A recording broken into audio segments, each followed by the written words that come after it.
What's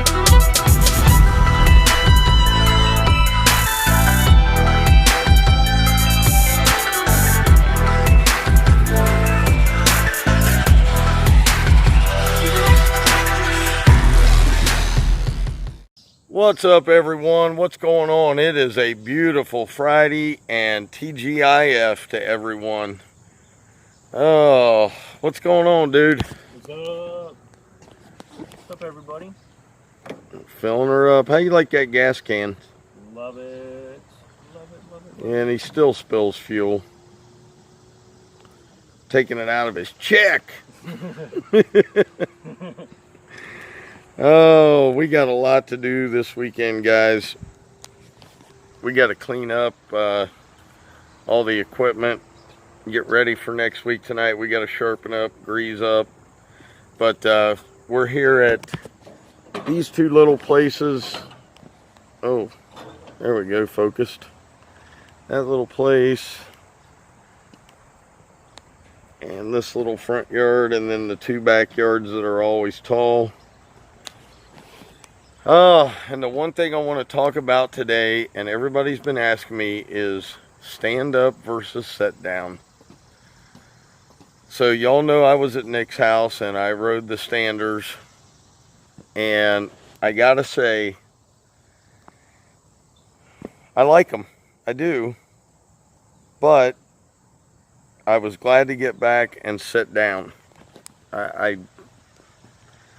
When you're standing up like the whole entire day, to me, and I think it's an age thing, I think the younger guys prefer the sit down or the stand ups.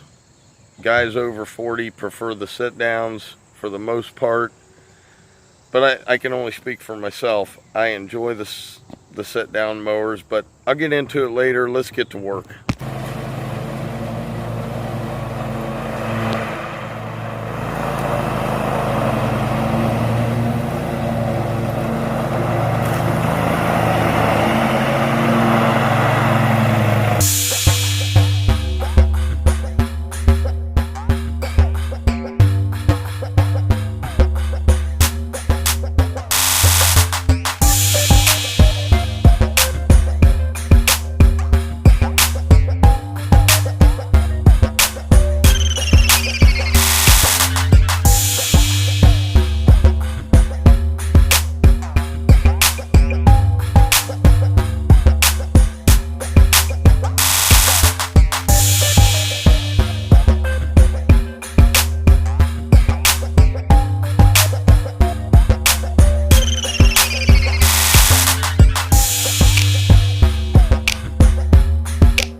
Alright, so these two are done. I am cutting these on 3 3/4, just so you know, if anybody wants to know. And these are bi-weekly cuts, and they really weren't that bad, as you could tell. So kind of tells you how dry it is here in Ohio. I think we've had 4 hours of rain in the last 4 weeks, maybe. Yeah, 4 hours of rain in 4 weeks. So we're really suffering through this month. Good thing is we had some hedge trimming and stuff to do. Anyway, back to the stand on versus sit down. The one thing I did notice while I was at Nick's house, much easier to make the transition from, if you're going along a yard and you have to pick up trash, man, you just step off. As opposed to getting up off the seat, going out, picking up trash, coming back, sitting down. And we're talking, I mean, it's no big deal if you do it once or twice a day. But when you're doing it in each yard over the course of 15, 20 yards a day, it does tend to wear on you. The other thing I noticed with the stand-up unit is it seems much more bouncier and hard on the knees, because even though there's that pad there, you can hit some really hard bumps and it can jam your knees into that pad. Now I'm sore in the right in the thigh, just right above the knee from standing. So, and that's from hitting bumps in the yard and it just kind of jumping and slamming your knees forward. So anyway, there's a couple more things. Let's go get the next one done and we'll talk about it some more. I'll see you guys.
Alright guys, we got this one done. This is our last property of the day. Actually, we're going to be weeding here and working until around 3 o'clock. So anyway, I want to hear your thoughts and comments on the stand-up versus sit-down mowers. For me, I think what I'm going to do is buy one of each. Probably, excuse me, my allergies kicking my butt. Probably the V-Ride 2 48-inch and another one of the Skag Cheetah 52s. I love the Cheetah for the simple fact that the deck is in the, you know, has the suspension to it when you sit down. I don't think I could have a mower without at least a suspension seat. A solid seat would, oh, I think it would really beat the heck out of you. Excuse me. But there are a lot of pluses and minuses to each mower. I do, however, think, gosh, excuse me, that the twills help grab the hills better. And for the hills, you know, like down in Tennessee, Kentucky, things like that, and I'm almost saying the stand-on mower would be the way to go. Now, Ohio flat, there's a few hills here, not many. I think the sit-down would be the way to go for comfort, and especially if you're out cutting like the granny yards and this and that, 15, 20, 25 a day. It's definitely the way for me to go, at least. But I do want to have one of each. Justin seems to cut better with the stand-on mower, which, you know, for whatever reason, I don't know. But yeah. So that's it, man. Take a stand or sit down. I like my sit-down mower. If I had to do it every day, I'd want my sit-down mower. Now, one thing I do know, if you're sleepy in the mornings and it takes you a while to get going, the stand-up mower is the way to go, because it's definitely going to wake you up. But that's not really a deciding factor for me when I'm buying a mower. So anyway, I hope you enjoyed today's video. I will be going live tonight around 9:30, I believe. So I hope to see you there. And as always, Dr. Real was in the house. Keeping it real for you folks. Thanks for watching. If you haven't subscribed, subscribe. And I'll see you tomorrow. Peace. I'm out.